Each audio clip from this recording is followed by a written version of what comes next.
Indian premier league 2025 IPL 2025 এর পঞ্চম ম্যাচটি হয় গুজরাট টাইটান্স এবং পাঞ্জাব কিংসের মধ্যে। টসে জিতে প্রথম বোলিং অপশনটি বেছে নেয় গুজরাট টাইটান্স। প্রথম ব্যাটিং এ নেমে পাঞ্জাব কিংস 20 ওভারে 5 উইকেট হারিয়ে 243 রান করে।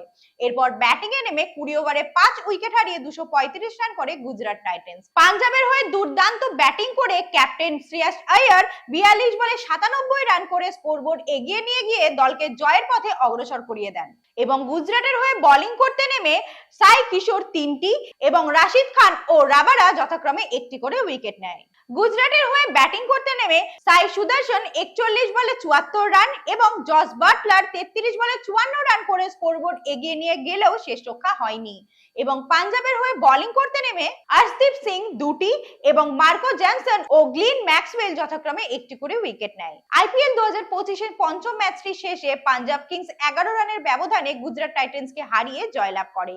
এই ম্যাচে প্লেয়ার অফ দ্য ম্যাচ হয়েছে শ্রেয়াস আয়ার। দেখা যাক পরবর্তী ম্যাচগুলিতে কোন দল কি ম্যাজিক দেখায়। দেখছেন এইচপিআর স্পোর্টস। নমস্কার।